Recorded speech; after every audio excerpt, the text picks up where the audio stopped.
Good morning. It's a beautiful morning this morning. I woke up to the sound of laughter. My dad was watching something and it had him laughing. And that was such a beautiful way to start the day today and really kind of set the tone.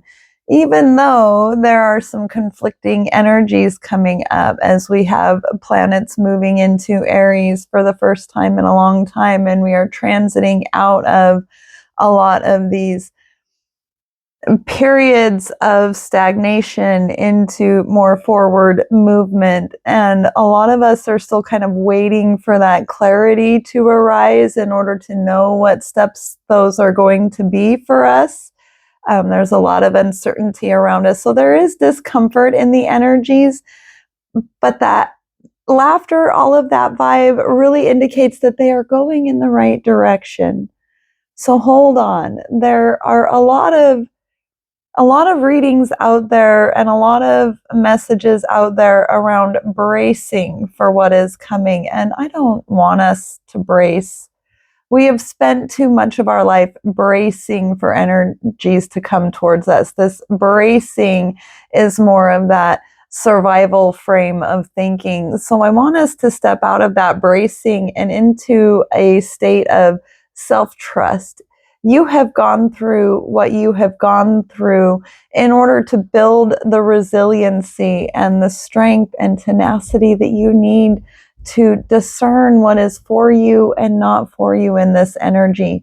So trust yourself. Remember that living well is the best revenge you could ever have.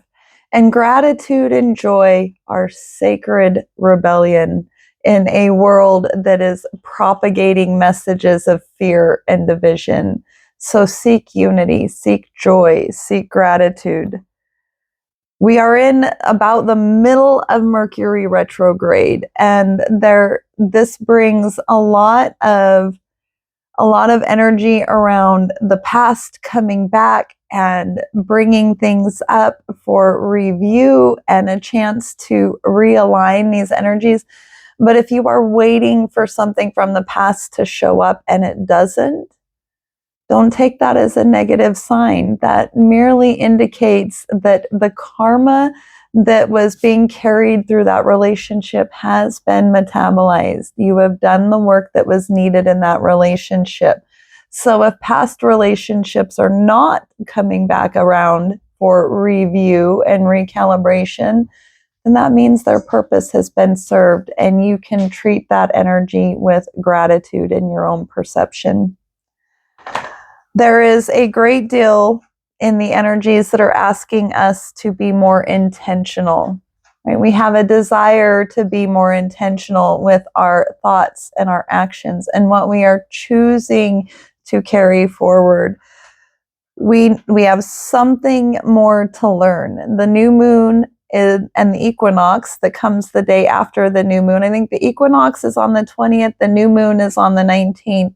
These are inviting us to explore these areas of curiosity and interest that have been developing over these periods of rest and reflection. So allow yourself to explore new things, new interests, new activities. Learn something new. Your brain is asking for expansion, so allow it to expand. Be curious. Ask better questions and allow yourself to learn.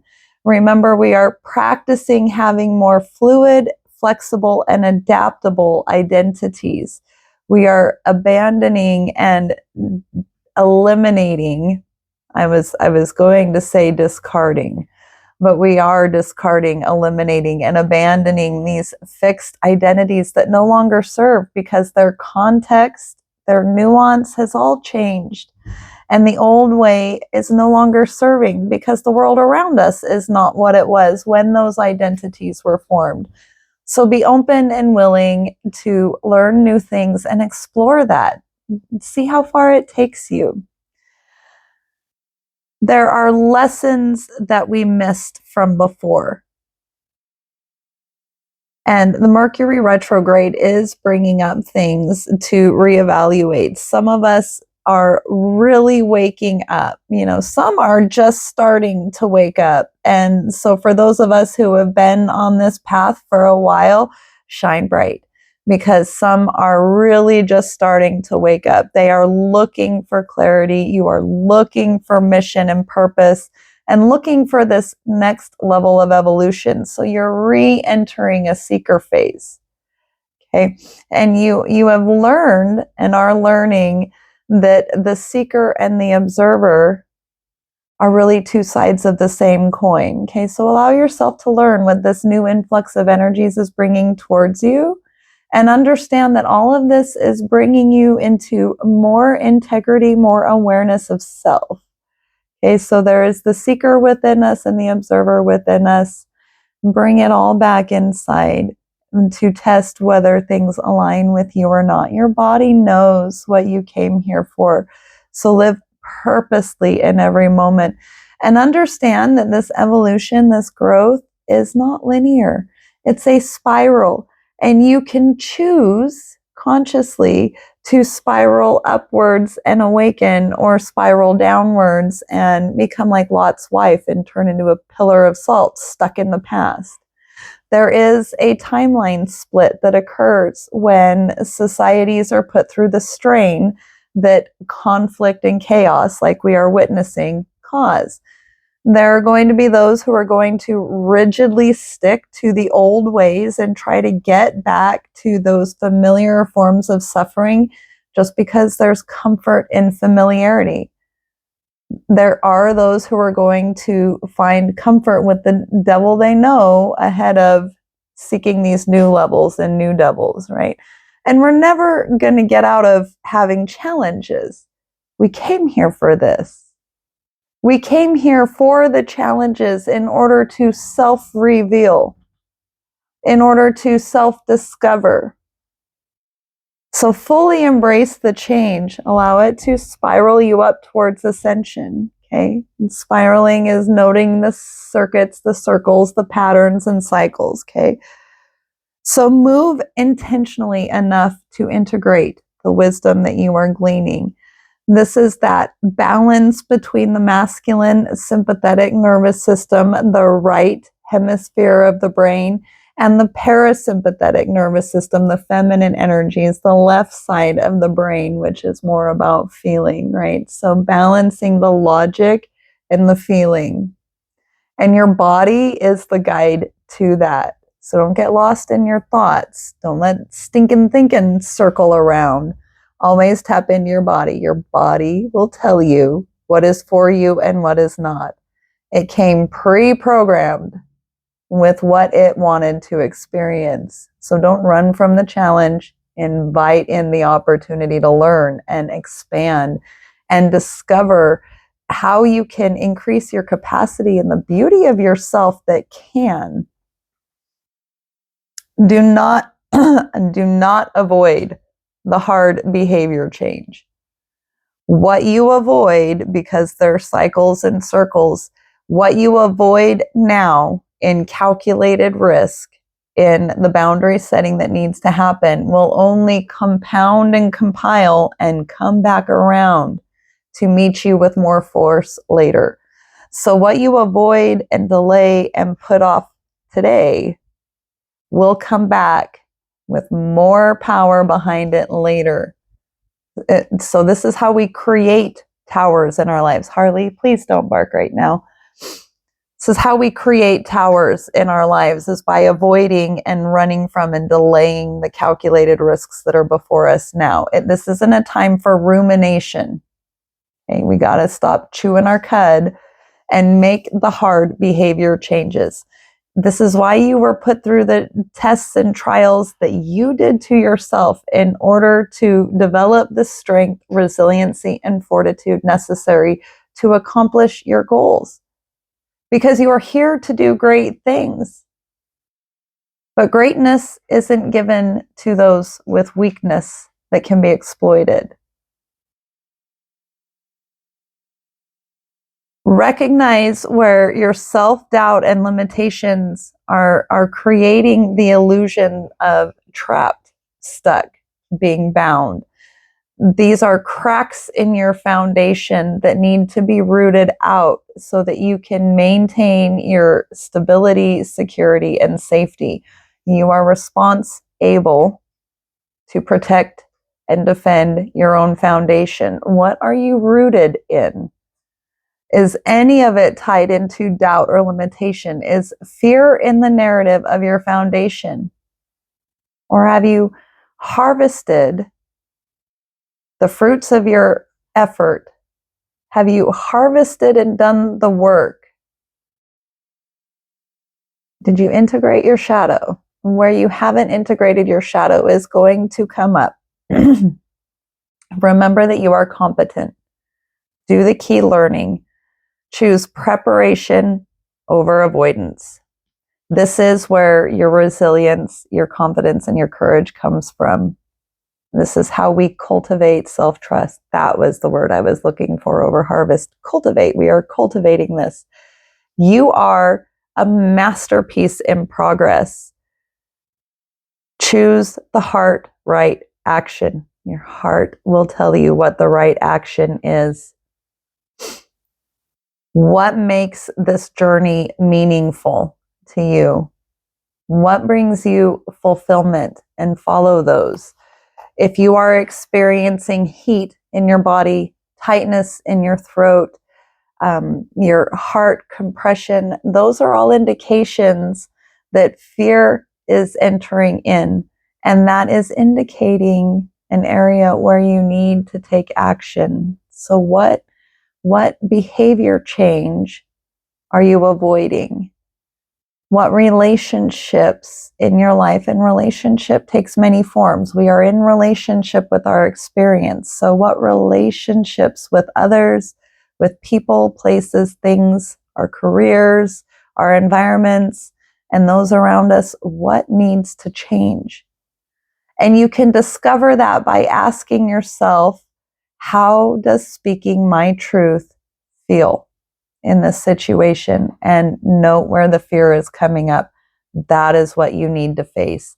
That is the behavior change that Mercury retrograde and the other planetary alignments in effect, all those planets that have moved into Aries, are calling you to face. They are not going to wait anymore. And that is that pressure and that urgency that you are feeling, that need to move.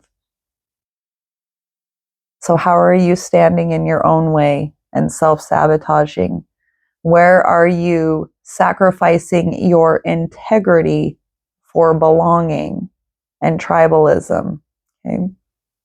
It is pivotal to detach as much as possible from any imagery or intentions that seek to control your consciousness and your beliefs. So watch for the fear narratives around you. Watch for those who, when you express yourself to them, return seeds of doubt. Where are they seeding fear in your own actions? Because the way you are was likely serving their own needs and ahead of your own. And it's okay that they felt that way. We are all creatures of comfort. We all choose our familiar forms of suffering, but you are too awake to keep living in that pattern. It's not doing them any service either. You are not protecting others from anything by allowing them to walk over you. You're not protecting them from anything. What is your most embodied truth? In body, what is your body telling you the truth is? What does what you are choosing to absorb reveal to you about what your intentions currently are? And do they need reevaluated and realigned? The more we commit ourselves to evolving, the more we accomplish for others in love. And whatever we heal within ourselves, whatever work we do within ourselves, we do for the collective. That energy gets rippled out because it changes the way we engage with others. And that serves as a model. We have mirror neurons in our brain, and we can either be subject to them or we can be the author. We can have the courage to stand in our truth and be the model that others mirror. We can hold the mirror up to them so they can see that there is a better way. But that only comes from your inner work. What you do inwardly, you do for others. What you express outwardly, you do for yourself. We are not collapsing. You are not watching the collapse of society. You are watching what no longer worked or served unity consciousness dissolve. And that is okay. We are resurrecting unity, truth, and love. And that means that just like when the body is ill and runs a fever to fight off invaders, some things need to burn and be dissolved. You are not behind, you are metabolizing. Allow the metabolizing to happen. Okay, that's where the heat's coming from. We're metabolizing. In biology, the mitochondria do all of the metabolizing, and when they do, they increase heat in the body. Harley's bumping the table, so if the camera moves, I have dogs, they do their thing. The invitation is to follow what is real in your heart with protection, discernment, coherence, and spiritual maturity. Not faster, not with a burning through the nervous system. Don't move before you have clarity. Okay? What is burning around us is the manifestation of the work that we have already done. So you are not being asked to burn out your nervous system now. You're watching the effects of that already. Don't manifest that into your future by continuing that. Move with more truth, more clarity, more resilience, more calmness, more centered in yourself. This is staying rooted and grounded. Standing in your values and your guiding principles doesn't mean that you are standing still. It means that you have chosen the boundary where your standards are, where you choose those values ahead of belonging. So reduce the noise. Reduce those messages around you that are seeding the fear and doubt.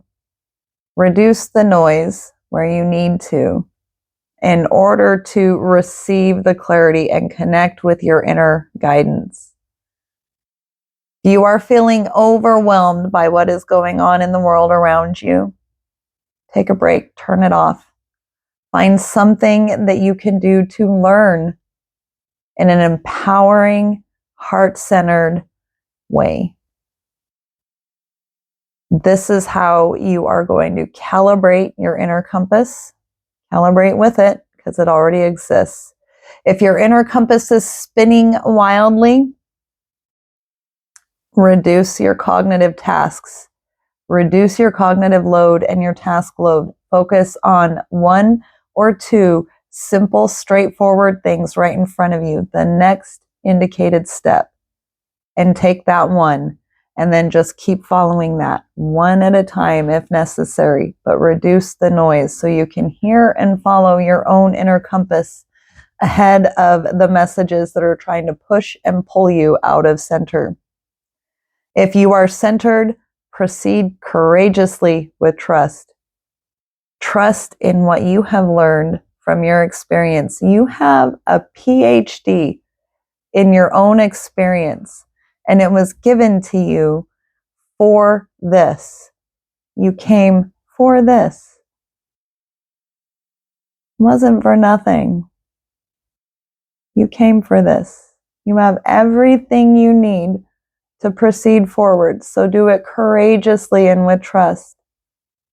The era of cowardice is over. The era of shrinking, avoiding, and delaying is over. The illusion of divine timing is over. Divine timing occurs when you make the choice and begin the behaviors that follow that choice. You are drawing the map. You're drawing the map for others. You chose to go forward without landmarks so that others could find the way. Because you knew you had everything in you all of the capacity and capability to do that. You are competent, and you came for this. I send you my love and healing energy. I cannot wait to see what you create in the world. We're all waiting for you. Show us the way, way shower. Love you.